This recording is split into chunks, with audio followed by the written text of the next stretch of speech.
Botão. Ó, tem um mapa circulando na internet dizendo que há 35 países no mundo que não tem o feriado do Natal. Marrocos não tem feriado do Natal, o Japão não tem o feriado do Natal, a China não tem o feriado do Natal, né? São 35 países, eu acho. O Butão tem feriado do Natal, o Staca? Claro que não. O Butão é um país budista. A data máxima do budismo é em maio. É quando o Buda conseguiu a iluminação. Sentado debaixo de uma árvore, hein?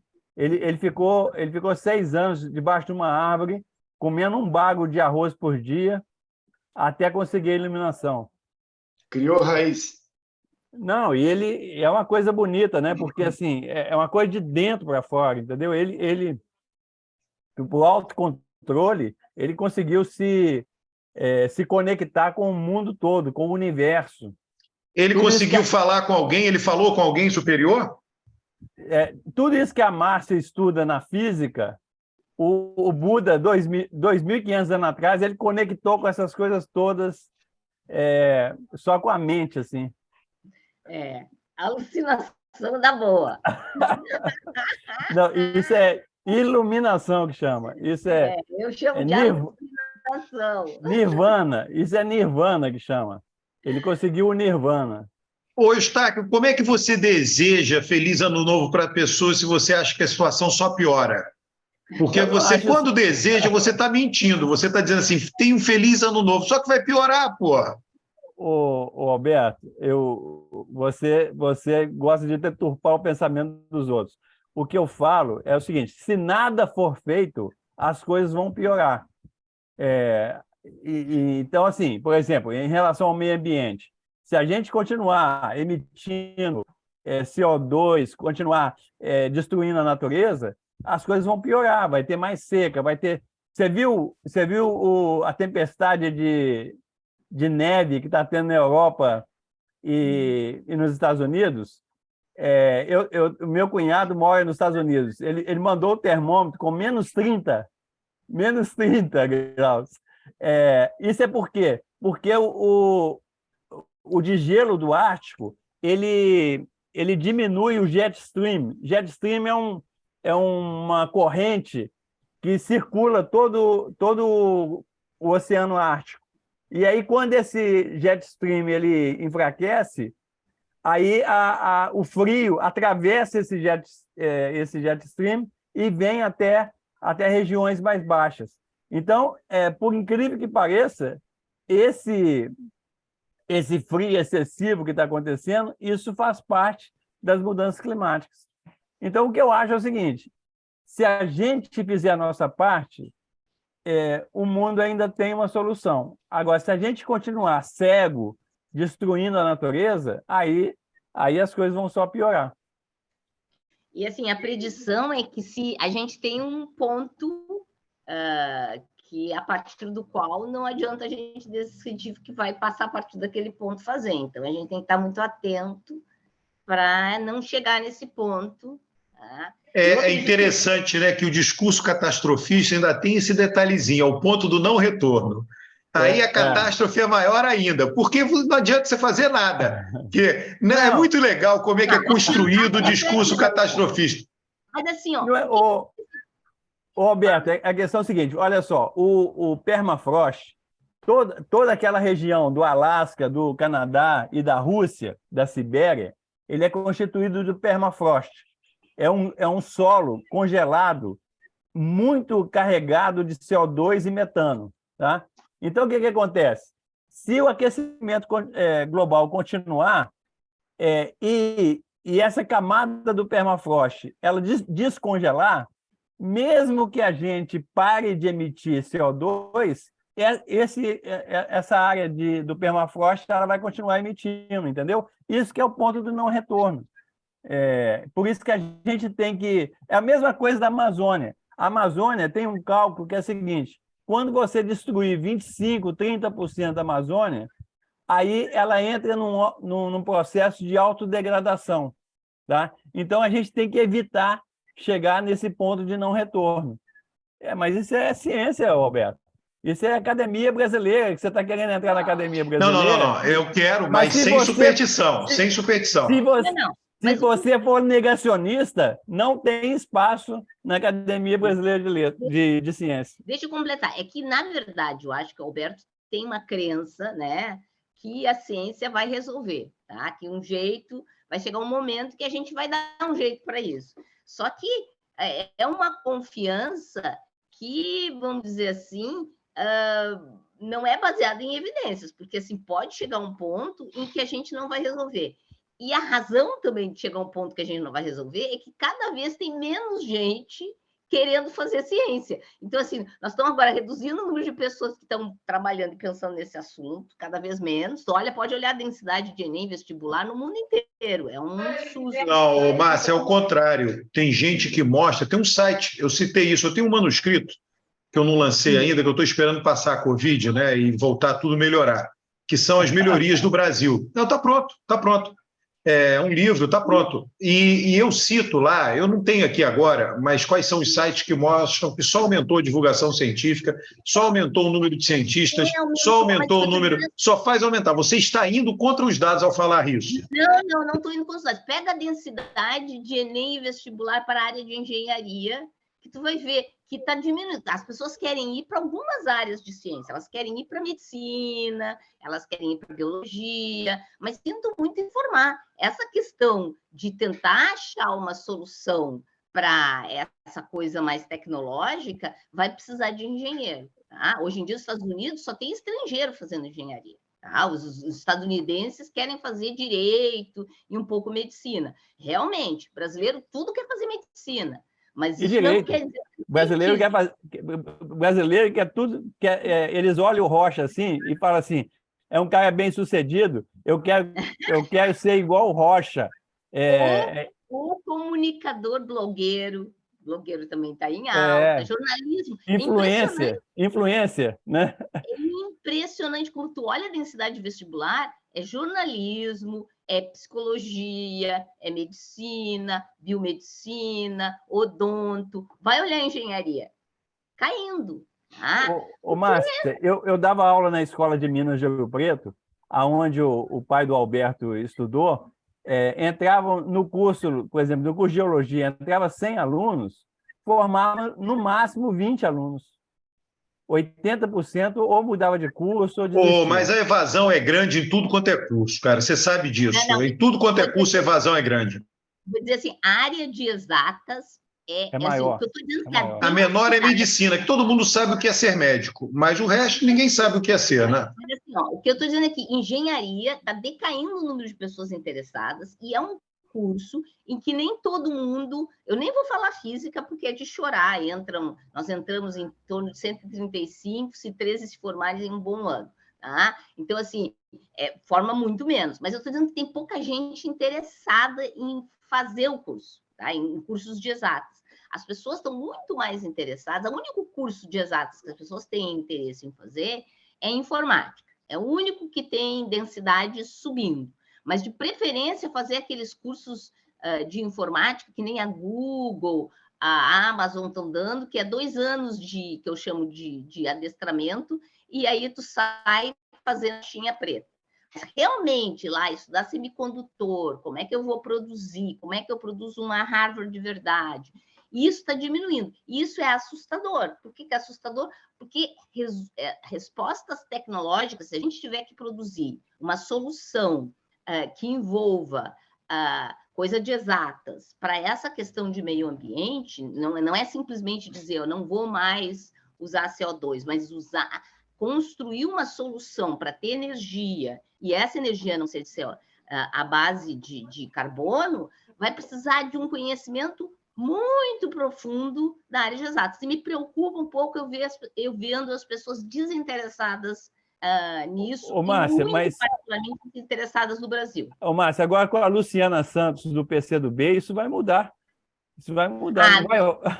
Eu estou muito esperançosa. Eu vou dizer, estou esperançosa porque ela disse 2 coisas. Tá? Primeiro, porque ela foi secretária de Ciência e Tecnologia, ela está ali pertinho de uma pessoa que entende tudo do tema, que é o o Sérgio Rezende, que foi ministro de Ciência e Tecnologia do mesmo estado, são pessoas próximas, e porque ela anuncia duas coisas fundamentais. Um é o aumento de bolsas dos estudantes, isso é fundamental, nós estamos perdendo estudante para o exterior a varrer, tá? Então, a gente está sem quase estudante no Brasil e sem estudante não produz ciência. E a segunda coisa é que ela não vai deixar fechar a CEITEC, que é essa fábrica de chips que tem aqui no Rio Grande do Sul. Então, só essas duas informações já são muito importantes, tá? Porque aponta que ela está entendendo, ela entende do que tem que ser feito, né?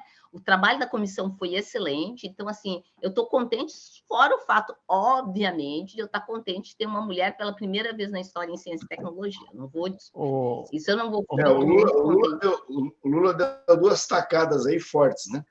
A primeira vez que uma mulher vai ser ministra da Ciência e Tecnologia, a primeira vez que uma mulher vai ser ministra da Saúde. Então, agora, a Luciana Santos me deve essa, porque eu já contei essa história aqui, né? Em 2012, eu fui numa plenária do PCdoB, que o pessoal fala que 90 anos do PCdoB, né? Que eles contam a partir de 22. Aí falando que é o partido das mulheres, dos jovens, dos negros, etc. Aí eu falei assim, mas como? Um partido de 90 anos nunca teve uma mulher na presidência? Aí, depois disso, aí eles puseram a Luciana Santos na presidência, e agora ela é ministra, tá vendo? É assim, Alberto, é assim que as coisas de gênero funcionam. Agora, aqui a gente colocou como obrigatória na escola sociologia e filosofia, né? Então, como é que você vai estimular as ciências exatas? Você põe sociologia e filosofia, você tinha que ter programação de obrigatório. Pode ter tudo, eu não vejo problema de ter com escola em tempo integral, que é como eu acho que a escola tem que ter, dá tempo de estudar sociologia, filosofia, dá para tempo de estudar ciências sociais, que eu acho importante, porque quando é cientista, tu também tem que entender, assim, cientista de exatas, aquilo que tu está fazendo, qual é o impacto. Também não pode ser uma pessoa que vai sair... Mas, Omar, se essa coisa de falar que pode ter tudo, você deixa de levar em consideração custo-benefício. Tudo, pode ter tudo, significa o seguinte, que tem recurso infinito, e não tem, né? Mesmo tempo de estudo, de aprendizado, etc., os recursos são finitos, né?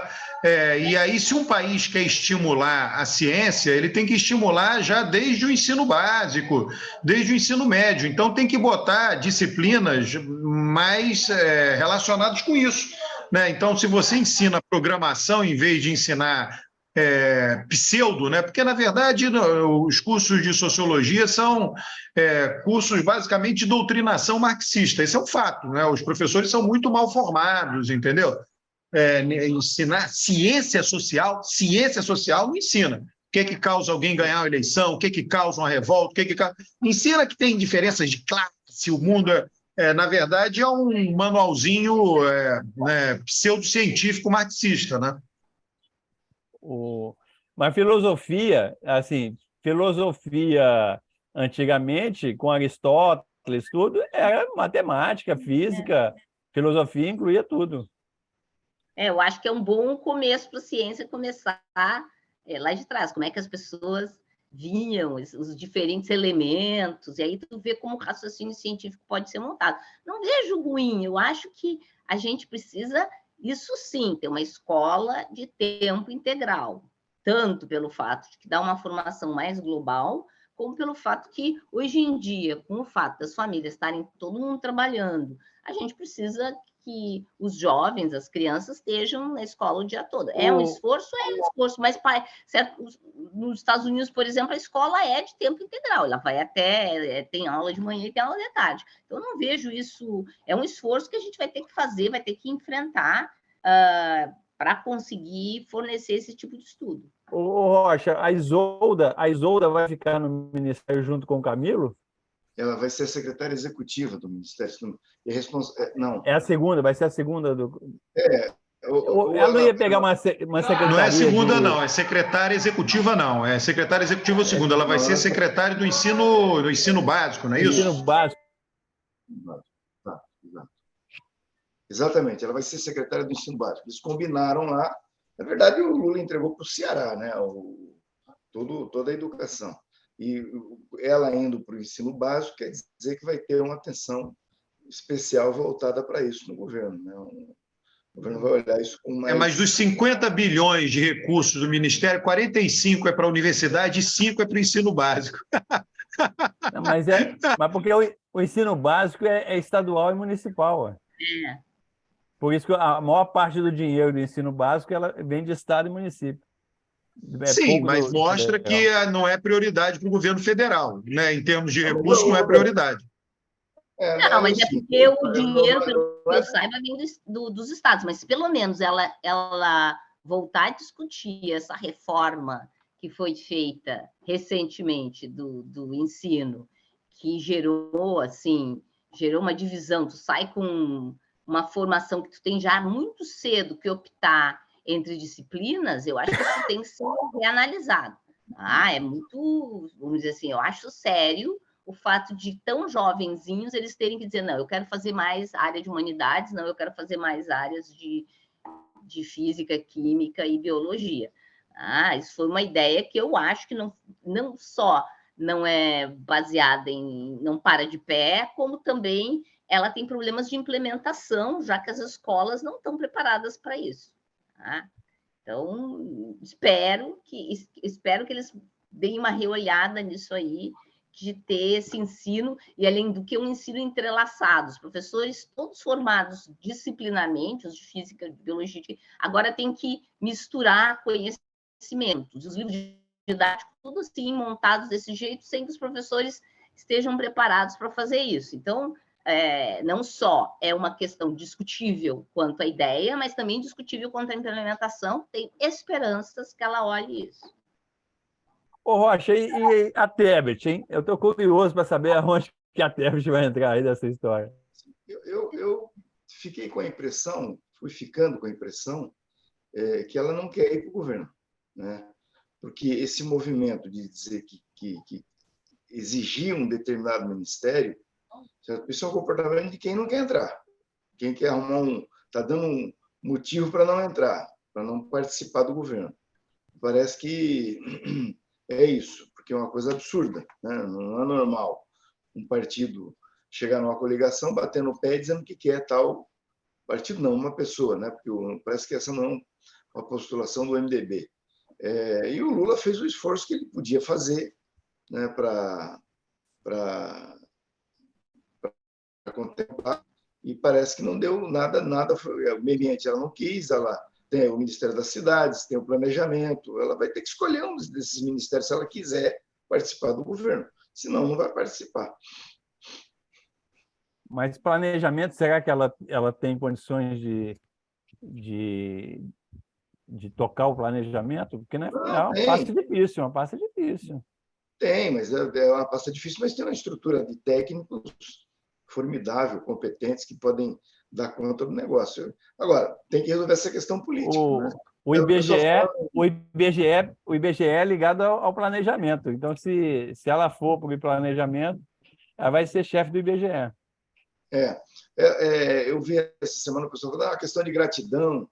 Olha, se a gente for usar o critério da gratidão, os dois primeiros postos da fila é para o Lula e o PT, né? Porque se não fosse os dois, nós estaríamos arrebentados, né? Onde é que a gente ia estar agora se não fosse o Lula e o PT? E depois entrar na coligação no primeiro turno, né? E também é o seguinte, se você parar para pensar, nós passamos o perrengue todo do segundo turno porque a Tebet foi candidata no primeiro, né, com o Ciro. Então, a política não se faz assim. O Lula está fazendo um esforço grande para tentar contemplar, mas não pode essa senha ruim de que eu quero tal ministério, o presidente cede, não funciona assim, né? Mas, Rocha, o que o pessoal fala é o seguinte, é que se a Tebet não apoiasse o Lula no segundo turno, ele perderia. Ele não sabe, mas estou dizendo o seguinte, é esse o discurso que o pessoal fala. Então, é aquele negócio, ela foi o fiel da balança. 2 milhões de votos, ela teve 6 milhões de votos. Transferiu 2 milhões para o Lula, ele ganhou a eleição. Aí, aí o pessoal fala assim, que o papel que ela teve no segundo turno foi decisivo. Então, que valeria a pena dar um ministério mais forte para ela. E aí tem gente que fala o seguinte, que o PT gosta de monopolizar tudo. O Lula falou que ia ser frente ampla, agora não é frente ampla mais. Como é que você vê esse discurso? Olha, primeiro que a frente é ampla, né? Um governo que tem do PT que tem um Alckmin de vice é uma frente, né? Você pode achar que não é ampla. Agora, esse pessoal que fica falando em frente ampla, eles querem colocar o centrão no governo, né? Uhum. Querem entregar. Se brincar, daqui a pouco vão colocar no programa do Lula que tem que privatizar a Petrobras. Entendeu? Tem que tomar cuidado com essa história de frente ampla. A frente ampla ela tem que ter o compromisso de executar o programa que ganhou a eleição, né?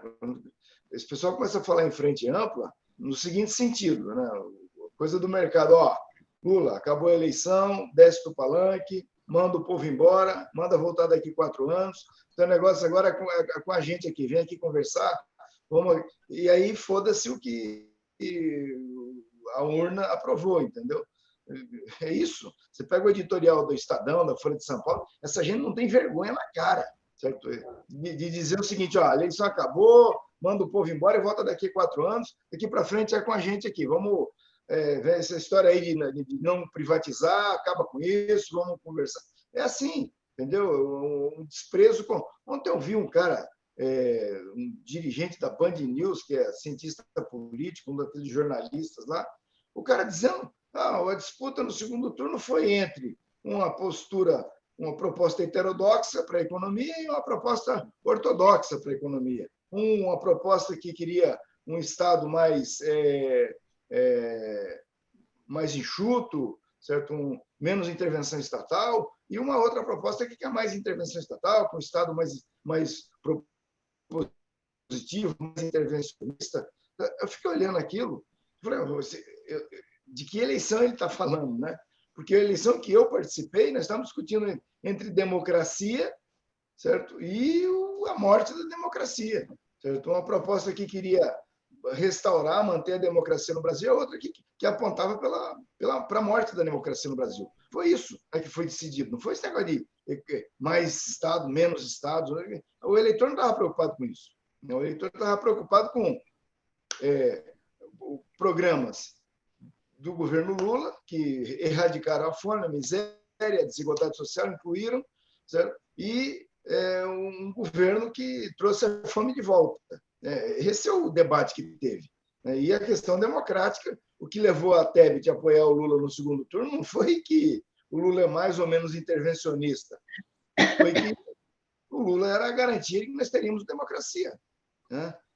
Então, é impressionante esse pessoal, como eles desprezam a urna. Aliás, fizeram isso no golpe da Dilma, né? Fizeram impeachment da Dilma, puseram o Temer e colocaram em curso a execução de um programa em que ninguém votou. Nem o Aécio, que perdeu a eleição, punha reforma trabalhista, teto de gasto, essa porcariada toda que eles inventaram no governo Temer e o Bolsonaro abraçou. E morreu também como o Temer morreu. Então, esse pessoal, eu estou querendo ouvir autocrítica, né? Porque o teto de gasto não funcionou, não deu certo, foi uma brincadeira, um simulacro de âncora cambial durante todo o tempo que ele durou, inclusive no governo Temer, né? E esses caras, com eles, não tem autocrítica, eles não erram. Sempre acerta. Agora o governo do Lula ganha a eleição, eles querem dizer que o Lula tem que fazer. Ô, Rocha, deixa eu fazer uma provocação a você. Você não acha que a gente corre o perigo de fazer exatamente o contrário? Por exemplo, esse negócio da PEC, o Congresso aprovou porque é aumento de despesa. Ao mesmo tempo, aumentou o salário do judiciário, aumentou o salário dos deputados. Então, assim, a gente não corre o risco aí de ter uma gastança muito grande e depois perder o controle disso? Olha, o compromisso do governo é claro. O Haddad já falou, acho que já umas 10 vezes depois que ele se tornou o ministro da Fazenda, que não vai ter gastança, o governo vai fazer. O Lula mesmo, agora, no último discurso, na indicação dos últimos nomes para o Ministério, o discurso dele qual foi? Olha, estamos com pouco dinheiro, né? Todo mundo vai ter que apertar o cinto, quem estava achando que ia ter dinheiro sobrando no Ministério não vai ter que apertar, senão vamos ter que nos virar aí com o que nós temos nesse primeiro ano, organizar a casa para daí, depois do segundo ano, ver o que fazer. Então, o discurso do governo está claro. Certo? Quem está insistindo com essa história de gastança, a Folha de São Paulo, inclusive, de um nível de cretinice inacreditável. Os caras falando em PEC da gastança. A CNN fala PEC do estouro. Entendeu? Onde é que estava a CNN quando o Bolsonaro, o Temer estourou o teto? Nos 2 anos e meio do governo dele, o Bolsonaro arrebentou o teto nos 4 anos de governo dele, e agora eles querem que o Lula cumpra teto. Né? E pior, o PL vai lá e vota contra. Não, que o Bolsonaro prometeu que ia fazer isso na campanha eleitoral, o PL vai lá e vota contra. Quer dizer, e a imprensa finge que não está vendo nada. Né? Quer dizer, o governo do Lula já está sofrendo, nem existe, o governo já tem oposição. Um negócio inacreditável. Eu nunca vi isso, porque o normal é você dar pelo menos 6 meses para o governo ganhar a eleição. Dá um refresco de 6 meses, o cara assumir, sentar e começar a governar. Porque, na verdade, o governo Lula já começou. Por isso que as pessoas começaram a criticar já, porque ele começou antes de tomar posse. Antes de tomar posse. Vocês não acham que tem um ingrediente aí que as pessoas estavam tão... as pessoas não estavam reclamando. Durante o governo Bolsonaro, toda a mobilização era muito pequena. As pessoas tinham medo. Podia haver assim, não tinha greve, não tinha manifestação nem dos estudantes dentro das universidades, as pessoas estavam acuadas porque elas tinham medo. Não acho que tenha uma coisa represada que agora eu vou ter liberdade, que pode acontecer da gente terminar tendo mais greves, mais manifestações frente a qualquer coisa que aconteça, simplesmente pelo fato de que isso estava represado, porque as pessoas estavam com muito medo durante o governo Bolsonaro, e a gente vai ter agora um momento que pode acontecer um turbilhão de coisas, simplesmente pelo fato que as pessoas estavam acovardadas durante o governo Bolsonaro e não estavam se manifestando, e agora podem se manifestar, porque, afinal de contas, a gente tem uma democracia. Né? Então, parte disso pode ser isso, pode ser vamos dizer assim, um desejo de se manifestar represado, que agora, liberou geral, vão poder se manifestar. Eu tenho um pouquinho de receio que as pessoas não têm uma sensibilidade de esperar o governo funcionar para começar a reclamar, mesmo as pessoas de esquerda. Eu tenho um temor que não vão dar esse tempo, porque estão doidas para ir para a rua sem levar tanta paulada, agora, levariam... Mas o próprio Lula disse que ele quer ser cobrado, não é isso? Mas, Márcio, isso é uma situação irônica demais, né? Porque assim, os setores mais à esquerda ficaram quietos no Bolsonaro e vão se manifestar no governo Lula, né? É muita ironia. Deixa eu dar um exemplo. A minha universidade tem um cara que foi escolhido que é o terceiro da lista, que fez horrores e pavores. Ele pode até me ouvir, porque sabe que eu digo isso na cara dele. E não teve invasão de reitoria. Tá? Que no passado, quando a gente tinha interventor, tinha invasão de reitoria. Os movimentos de esquerda estavam acuados, sim, eu digo na cara de quem for. Estavam acuados por quê? Porque a possibilidade de processo e repressão, ele criou um setor para processar quem fosse contra ele, era muito maior do que no passado, quando a gente tinha reitorias mais democráticas. Eu vejo esse quadro e penso, assim que entrar uma próxima reitoria mais democrática, todo mundo vai enlouquecer e vai reclamar de qualquer coisa que seja feita. A mesma coisa vale para o Brasil. Eu temo que ele comece a pipocar insatisfações, porque assim, nós vamos ter um primeiro ano muito difícil, gente. Não tem dinheiro, é só isso que a gente ouve, não ter dinheiro. E a minha compreensão das Lula dizer que pode reclamar é reclamar baseado em evidência, não é reclamar só meu salário está baixo, eu preciso mais de dinheiro. Não, é reclamar dizendo, olha, isso aqui, essa política não está correta. Tá? Reclamar não é atrapalhar. Então, eu tenho um pouquinho de medo que a gente termine tendo um ano bastante difícil por conta de ter pouco dinheiro e uma angústia de uma vontade de se manifestar super represada. Uma insatisfação represada, né? Sempre teve na esquerda gente estourando granada na trincheira. Isso é normal da esquerda, né? Às vezes as pessoas transformam uma coisa periférica no centro, gastando todas as energias, né? Agora mesmo nós tivemos 2 episódios com o Flávio Dino, de 2 indicações que de gente, verdade. né, fizeram uma confusão infernal, acabou e resolveram o problema e tal, mas já tem gente dizendo, tá aí, tá vendo? Já de novo, e já condenando o governo por causa de duas indicações de cargos menores, né, dentro do governo. Quando você tem um conjunto da obra, eu acho que de 25 ministérios já indicados, ninguém é capaz de apontar uma crítica, né? Belas indicações, o Lula está montando um time bacana. Agora, essas coisas na esquerda sempre tem, né? Porque eu costumo dizer o seguinte: o Lula é um reformista, social-democrata, né? Um cara que quer reformar o capitalismo. Aí tem gente de esquerda que quer revolução. Isso é inconciliável. Não vai ter como conciliar isso, né? O Lula não vai fazer revolução. Apesar do que ele tem feito aí, já é uma revolução. Ô, Rocha, só uma pergunta.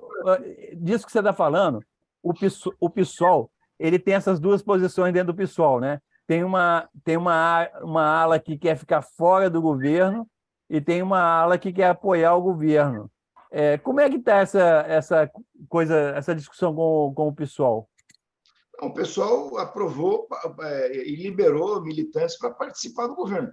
Ele vai continuar, ele vai estar na base do governo no Congresso. Organicamente, partido não quer participar do governo, mas o Boulos, quem quiser participar e for convidado, pode ir, né? O Boulos não vai para o governo, né? O pessoal, ele está com um olho no peixe, outro no gato. Ele reconhece que o PT é um protagonista da esquerda, é o protagonista da esquerda, mas ele aspira a crescer e se tornar protagonista também. Então, ele fica ali tirando a medida, tirando a febre. Se participar do governo do Lula vai ser bom ou ruim, né? Não sabe direito. Tem um grupo dentro do partido que quer um partido a imagem e semelhança do PT da década de 80 e 90, né? Fora do governo, brigando com a oposição, na oposição.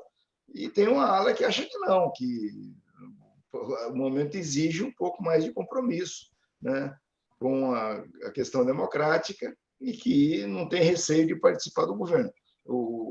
Vamos ver como é que eles vai ser. Mas é o seguinte: é um partido que tem quantos deputados no Congresso, né? Não, é um partido periférico, entendeu? Não é o centro. Mas eu não acredito que o governo Lula não vá bem no primeiro ano. Acho que vai muito bem, vai acertar, vai fazer a lição de casa.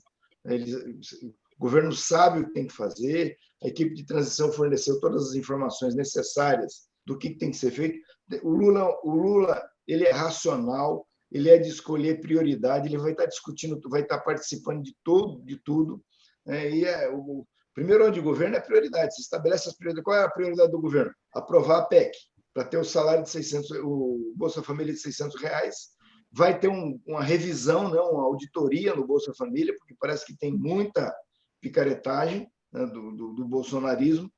Vai ter que ser feito um raio-x e adequado. Mas, enfim, essa era a prioridade, para atender. Está atendida. Agora vai definir quais são as próximas prioridades. Então, é um governo que vai ter a cabeça no lugar, né, o pé no chão, vai ter prioridade. Eu acho que vai ser um belo governo. Esse negócio, só de falar do Bolsa Família, tem isso mesmo. Porque a questão é o seguinte: a ideia do Bolsa Família anterior era você pegava uma família, né, você dava uma quantidade de dinheiro fixo e uma quantidade de dinheiro variável de acordo com a quantidade de filhos, né? É isso que acontecia. Aí, o que aconteceu com o Bolsonaro? Ele começou a dar os 400 ou 600 reais para cada família, só que a definição de família não estava claro. Então, por exemplo, você tem muita família que não é casada legalmente. é união estável. Aí o que a pessoa fazia? O marido falava que separou, que ele mora sozinho, aí a mulher, então, cada um ganhava R$600. De vez de você dar o apoio para a família, você passou a dar apoio individual. E aí, não é propriamente uma fraude, né?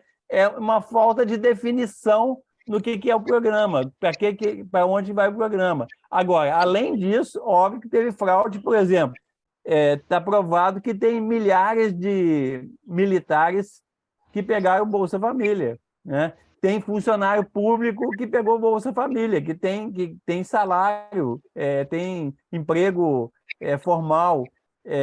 Então, essas coisas tem que fazer mesmo, é fundamental fazer isso. E a outra prioridade era o fim do orçamento secreto, né? Então, isso que eu não entendi até agora. Parece que acabou o orçamento secreto, mas distribuiu o dinheiro entre os deputados. Os deputados, não. O que aconteceu é o seguinte: ano passado, os deputados, individualmente, deputados e senadores, é igual, né, o valor, tinham 19 milhões em emenda. Esse ano, eles vão passar a ter, né, o próximo orçamento, 36 milhões, porque você pegou 10 bilhões e distribuiu. Então, tinha 19 milhões, agora eles terão 36 milhões. Foi isso que aconteceu. E outros 10 bi foram para os ministérios, mas saiu agora a notícia de que tem uma trava, né, para liberar, vai depender do voto dos deputados. Olha, é o seguinte, o que aconteceu foi que o relator perdeu o poder, né? O relator e o presidente, os dois presidentes, sobretudo o Lira, perdeu o poder. Eles tinham o poder de determinar para onde ia o dinheiro, né? E ia para onde quisesse. Isso acabou. Então, agora, os deputados vão continuar podendo distribuir dinheiro, mas, por exemplo, lá o dinheiro vai para a saúde, para o programa da saúde, vai para o programa do meio ambiente, vai para o programa das cidades. Quer dizer, a distribuição de dinheiro volta, como era antes, a acontecer, mas dentro dos programas de governo. Nós vamos ter racionalidade. Não vai ser o que estava acontecendo, que era uma coisa absurda, né? E aí você vai saber qual deputado distribuiu aquela verba, para onde ela foi, vai ter transparência nisso. Mas eles vão continuar podendo distribuir dinheiro, sim, lógico, isso não acabou. Mas sabe o que eu fico com medo, Rocha? Não, mas, Rocha, pelo que você falou aí, só estou dizendo, metade continua na mão dos deputados, tá? Não dá mais poder para o presidente da casa, nem para o relator, mas não vai em programa de ministério nenhum. Os deputados é que dizem como vão colocar, né, esses 10 bi. Por isso que eu disse, eles tiveram emendas individuais impositivas neste ano que acaba agora, neste orçamento está sendo votado 19 milhões. No orçamento que será votado ano que vem, eles terão 36 milhões. Então, todo e qualquer deputado, todo e qualquer senador, eles vão decidir onde colocar 36 milhões de reais. Pois é, mas isso volta, Alberto, a ser como era antes. Antes já era assim. Isso foi uma decorrência das emendas impositivas, da obrigatoriedade da emenda, do Estado executar a emenda. Sim, mas isso não é programa de governo nenhum, tá? Isso é para o deputado atender a base dele, aos prefeitos dele, é isso. Mas isso já era assim lá. Eles fizeram isso no governo da Dilma. Essa coisa foi criada contra a Dilma. Eu sempre fui contra essas emendas obrigatórias impositivas. Certo? Eu acho que cada macaco no seu galho. O judiciário num canto, o legislativo no outro e o executivo no outro. Fizeram isso lá contra a Dilma. Eu acho que, num dado momento, nós vamos ter que rediscutir, inclusive, isso também, né? Porque o deputado não é gestor de dinheiro. Né? Não, mas eles fizeram isso pelo seguinte, Rocha, vamos ver, política é sempre interação, né? Então, alguém faz alguma coisa e está reagindo a alguém. A tradição no Brasil, quando um deputado votasse a favor do governo, você liberava o Poder Executivo para ganhar. Ele tinha emenda individual, a Dilma passou a não liberar. Ela não liberava. O cara votava com o governo, ela não liberava. Aí os deputados disseram, porra, não dá para a gente viver assim, a gente está votando com o governo, ela não está liberando, então vamos tornar impositivo. Então, na verdade, teve a ver com essa interação. Tá? Essa interação vinha do Fernando Henrique, Lula, todo mundo praticou isso. Ninguém desafiou os deputados. Aí, quando a Dilma desafiou, os deputados disseram, poxa, não dá para a gente viver sem essas emendas, então vamos tornar impositivos. Então, é importante que essa historinha seja contada. Lógico, e aí nós temos, então, um período que era esse anterior, do FHC Lula, né, teve essa não interação. Agora nós descobrimos, certo, que é muito pior o Congresso, o presidente depender do Congresso do que o Congresso depender do presidente. Não, a questão não é ter emenda impositiva ou não, eu até não acho errado, não, tá? Porque você não fica na mão do presidente, etc. A questão é o valor aumentar de 19 para 36. O preço que a gente pagou para acabar com o orçamento secreto foi esse. Né? Então, um deputado, por ano, terá 36 milhões na mão. Tá? Quantas empresas no Brasil anualmente faturam mais de 36 milhões? Não são muitas. E o que eu fico com medo é o seguinte: você pega um município médio, e aí, seguinte, tem 2 deputados que disputam esse município, tá? Aí um faz um centro esportivo no município. Aí o outro deputado fala assim, que tem outros bairros, vou fazer outro centro esportivo. Aí a gente vai construir um Catar, né? Aquele tanto de estádio, elefante branco, que não vai atender a população. Então, cada deputado faz a sua obra tentando Eustáquio, atender. Isso que você falou, tem um outro lado que você está falando. O seguinte, os deputados são eleitos, têm suas bases. Tem lugar que não elege deputado nenhum. Né? Esse lugar não vai ter recurso nenhum. Nenhum deputado é eleito por aqui. Cara, porque se o voto fosse distrital, todo lugar elegeria um deputado. Então, todo deputado levaria recurso para lá. Verdade. Mas não é. Existe uma distritalização do voto? Existe, etc. Mas está devidamente mapeado isso. Muitos municípios, muitos, não são poucos, não elegem ninguém. Esqueça, esses recursos não vão para lá. Isso que você e o Eustáquio falaram, certo? É melhor do que o orçamento secreto. Sim. Entendeu? Já melhoramos, então eu acho que o desafio é melhorar essa coisa mais daqui para frente, entendeu? Porque nós saímos de uma situação de horror, né? E estamos indo para uma situação em que o presidente e o Congresso vão ter que voltar a conversar e tal. Não, tá. O Rocha, a questão não é se é melhor ou não, né? Que é melhor isso aqui é um consenso entre nós. A questão é o seguinte: faz sentido isso? É um outro debate já. O que foi instituído faz sentido do jeito que está? 19 milhões. Ano passado, olha, o orçamento de 2022, os deputados tiveram 19 milhões de emendas individuais impositivas. De 2021 foi 16 milhões, aumentou 3 milhões, 20% de um ano para outro. E a inflação não foi essa. Né? Então, tem um negócio aí de descontrole, é um fato, entendeu? E eu acho que é uma coisa que precisa ser colocada. Isso terá que ser resolvido. Rocha, tem uma coisa que tem que resolver, é o seguinte: os deputados gostam de gastança. Então, assim, se for para gastar dinheiro com ciência e tecnologia, com esporte, com transporte, com tudo, eles gostam. Agora, na hora que vier uma reforma tributária que tem que aumentar imposto para pagar essa gastança, aí não vai ter consenso. Mas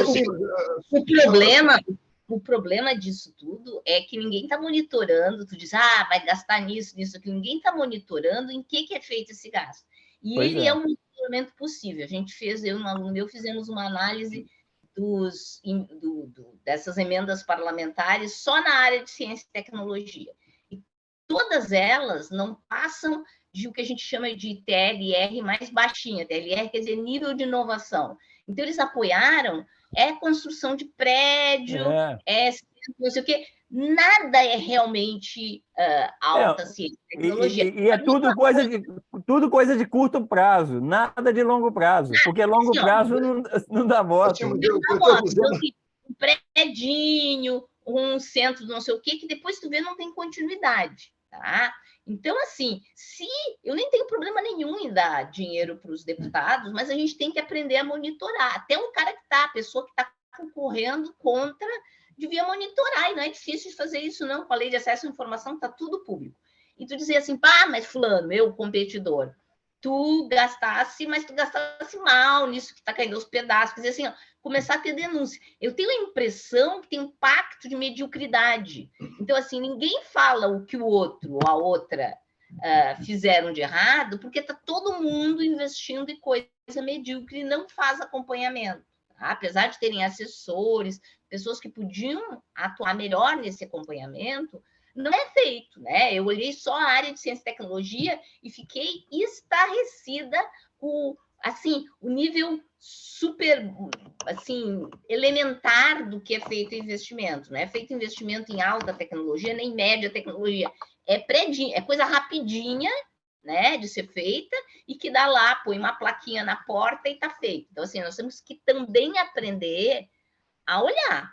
Assim, ciência e tecnologia virou rótulo, né? É só o rótulo. Eu construo um predinho de 2 Mas, andares. Eustáquio, na saúde é a mesma coisa. Eles são obrigados a botar 50% das emendas em saúde. Aí você constrói um prédio que tem... É exatamente a mesma coisa. Tudo é rótulo. Nós vamos sair da escuridão para a luz do dia, certo? E, obviamente, nós vamos ter a Luciana Santos na ciência e tecnologia. Quer dizer, você acha que ela lá na ciência e tecnologia não vai agir junto ao Congresso? Ela foi deputada, foi vice-governadora, ela vai para lá discutir com os caras para acabar com essa coisa. E vai ter monitoramento. Porque vocês viram que na Casa Civil está o Rui da Bahia, e na Secretaria Executiva... Mas, o Rocha, só que tem um problema disso que você está falando, é o seguinte: as emendas são impositivas. Então, o deputado, ele, na hora que ele decide, o que acontece? Quando está próximo das emendas, o Congresso lota, os prefeitos indo bater na porta de cada deputado. E aí é normal, né? O sistema eleitoral vota no indivíduo, né? Na pessoa.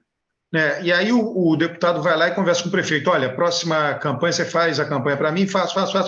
Pronto, aí você põe uma emenda que vai levar recursos para aquele município fazer alguma obra, né? E o prefeito vai ter que dizer que quem levou aquele dinheiro foi o deputado tal e vai fazer campanha para ele. Tá? Isso era 19 milhões, passou para 36. Né? Nenhum ministro vai mexer nisso, não tem ministro que vai virar para o deputado: você botou emenda impositiva. Isso não existe. Você está falando aí. O que eu estou dizendo, nós vamos acender a luz, e os deputados serão mais cobrados também. Vai para lá para dentro do Congresso os governadores, os reitores vão para lá para dentro do Congresso. Ou você acha que reitor não vai para dentro do Congresso pegar deputado pelo pescoço?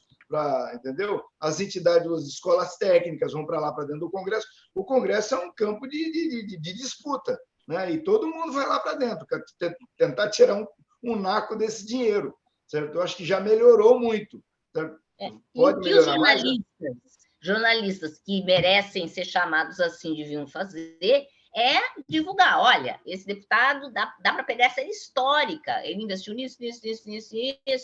Olha o que aconteceu com esse prédio que a pessoa investiu lá no começo. Ou seja, nós tínhamos que passar a fazer jornalismo de verdade, não essa coisa de só opinião, jornalismo só da minha opinião que eu tirei da minha cabeça e não é baseada em evidências. Então, assim, também precisamos ter pessoas que vão olhar os dados e vão construir, né, a informação a partir desses dados e informar a população: olha, essa pessoa que você votou investiu nisso, mas isso não funcionou, não está de pé até hoje. Então, começar a procurar. E com o fato de que no Brasil a gente tem a lei de acesso à informação, esta informação não é difícil de conseguir.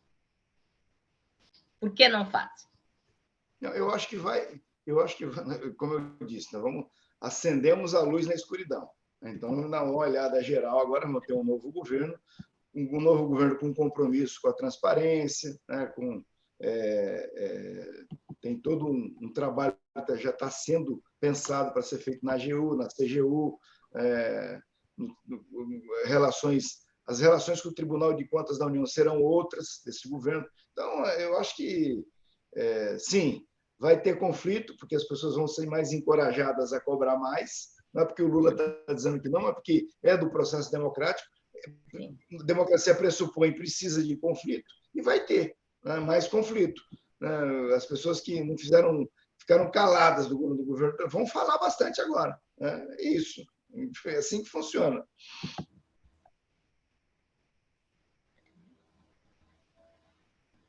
É isso. Roberto, e a cabeça do brasileiro? Como é que vai ficar nesse negócio? Cara, eu vim para o Rio, esqueci de trazer seu livro, mas eu vou voltar em janeiro e levo pessoalmente, porque também deixar na portaria o livro, sabe que livro é muito cobiçado, mentira. Você viu que tem uma livraria que coloca livros de noite, eu acho que é em Bagdá, um desses países do Iraque, não sei se e diz que coloca do lado de fora da rua. Ele diz que não tem problema, que quem lê não rouba e quem rouba não lê. Então, diz que... Cara, eu sempre disse isso. Pô, você vai estacionar um carro e deixa livro visível. Aí alguém da família diz, você vai deixar? Eu falei, não tem problema, você pode deixar livro visível que ninguém rouba, não tem problema nenhum. Aqui no aeroporto de Curitiba tem uma experiência interessante. Tem um box lá com livros, né, e é uma maquininha. Então, você pega o livro não tem ninguém lá. Você pega o livro que você quiser, certo? E vai ali, paga e leva embora.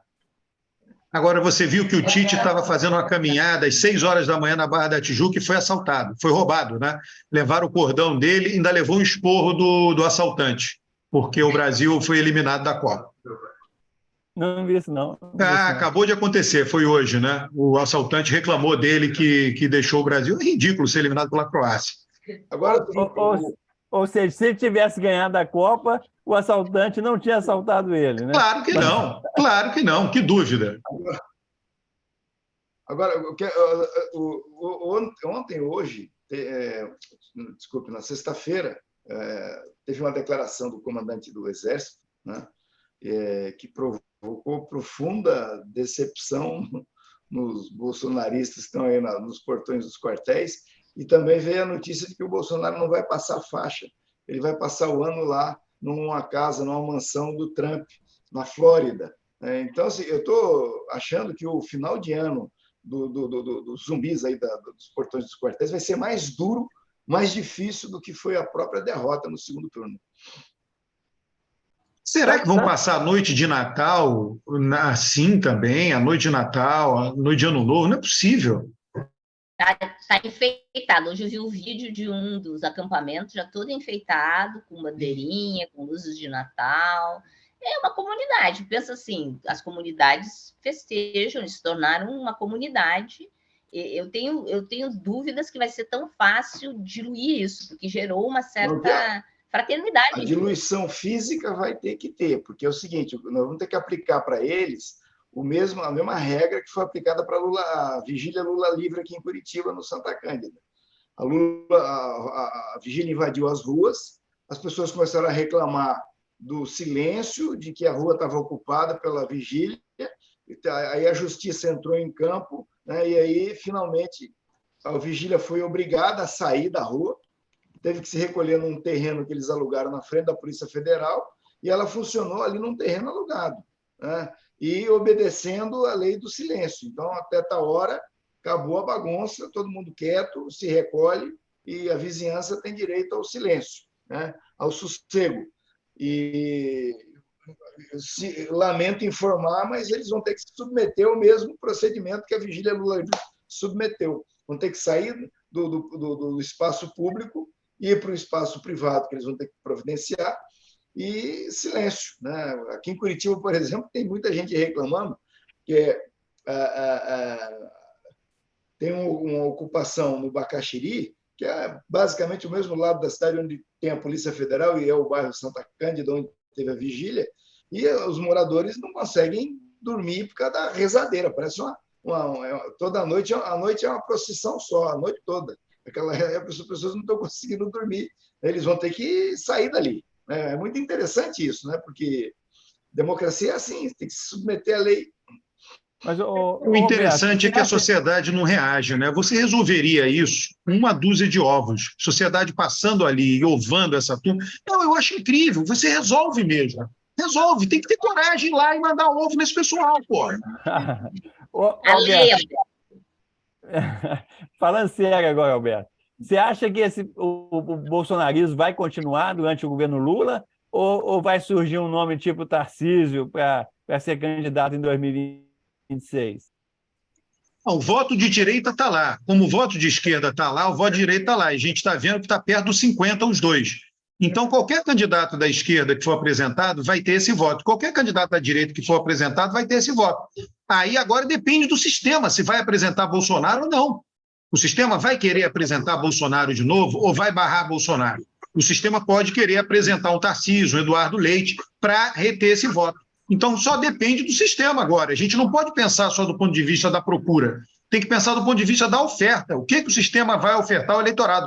A demanda já está lá. Existe demanda para um candidato competitivo de direita. Existe demanda para um candidato competitivo de esquerda. Quem serão os candidatos? Essa é a pergunta. Mas eu acho que a divisão não vai ser tão assim. Porque na esquerda, a gente, por exemplo, tem o PCdoB, tem o PSOL, que a gente sabe que não são partidos protagonistas. Tem votação baixa, elegem poucos deputados.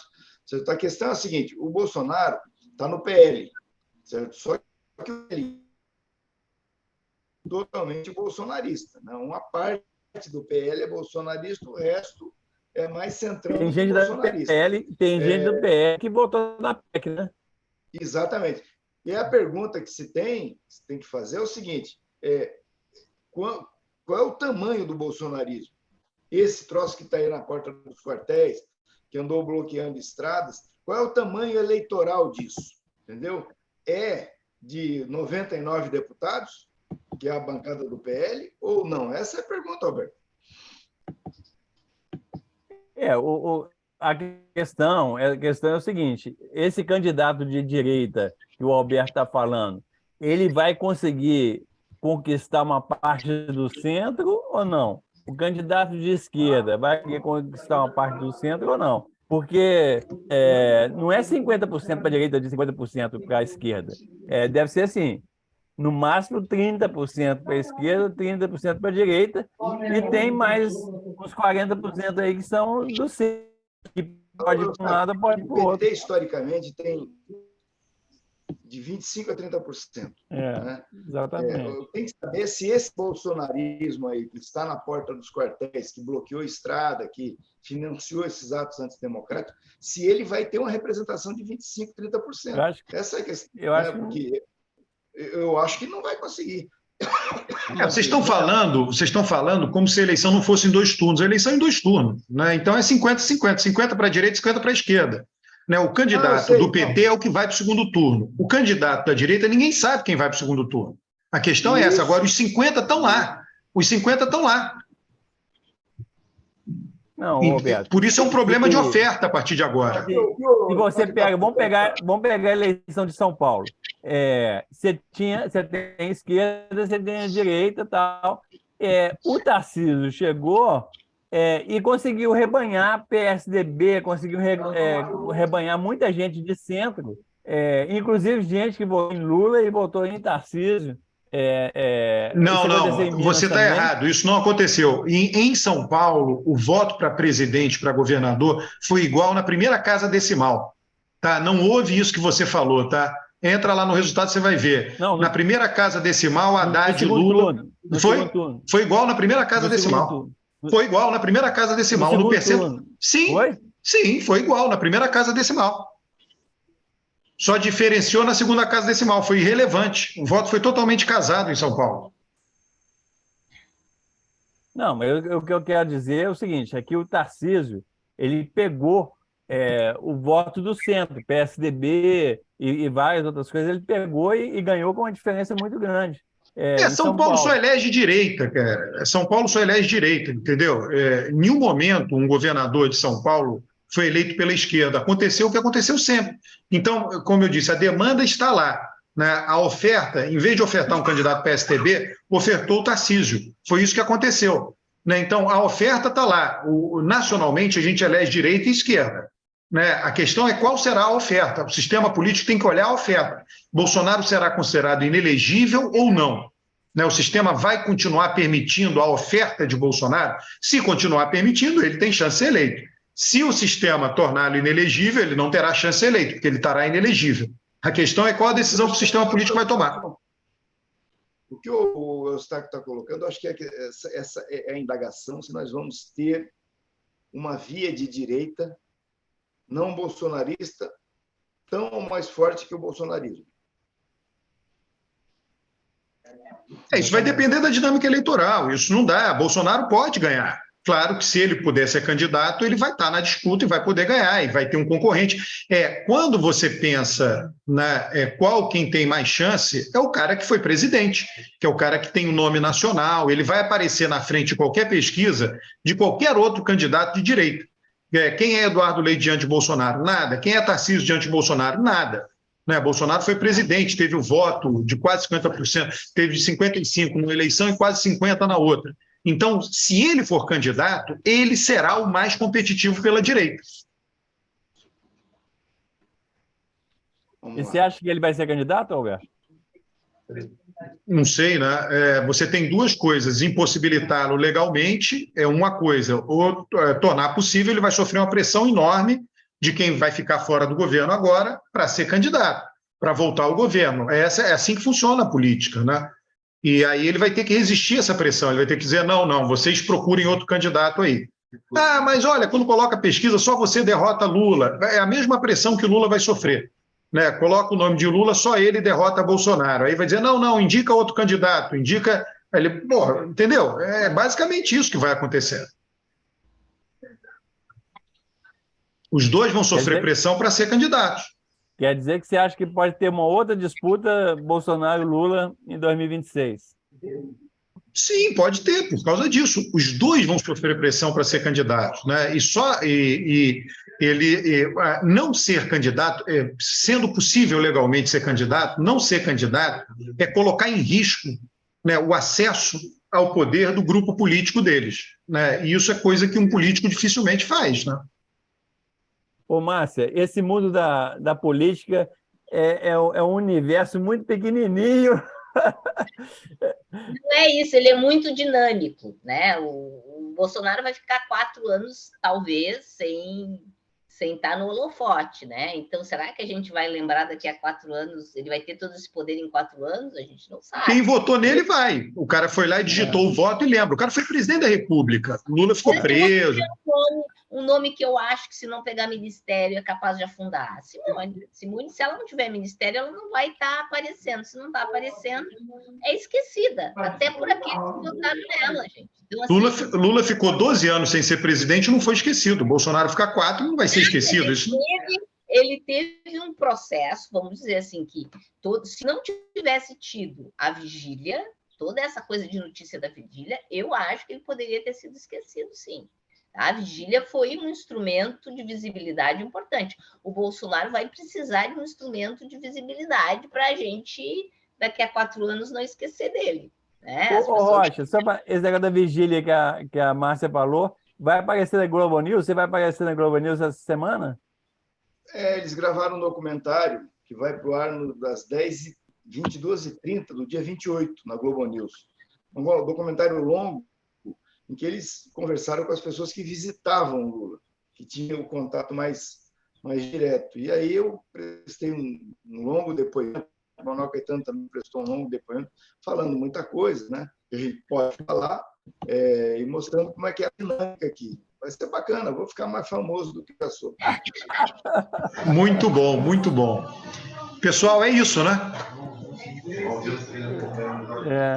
Eu acho assim, só essa coisa que a Márcia falou da Tebet, eu acho o seguinte: enquanto ficar a sociedade polarizada, Lula e Bolsonaro, não tem espaço para Tebet, para Ciro, para ninguém. Porque fica muito polarizado, aí no final das contas antecipa o segundo turno. Uma das tarefas do governo Lula, eu falei aqui da questão do orçamento secreto, da aprovação da PEC, uma das coisas que está na ponta aí a vacinação. A ministra vai ter que entrar metendo o pé na porta para retomar a vacinação com a maior energia possível, não só da Covid, mas das outras patologias, né? Retomar, refazer, e é fantástico que seja uma pessoa da Fiocruz, que aí é uma pessoa que tem absoluta consciência de que isso é uma coisa absolutamente prioritária, a questão de você restaurar a direita, né? Eu acho que o Lula vai ter que levar o navio da direita para o estaleiro para dar uma ajeitada para colocar de volta na água, né? Porque a direita civilizada, urgentemente, isso é uma prioridade.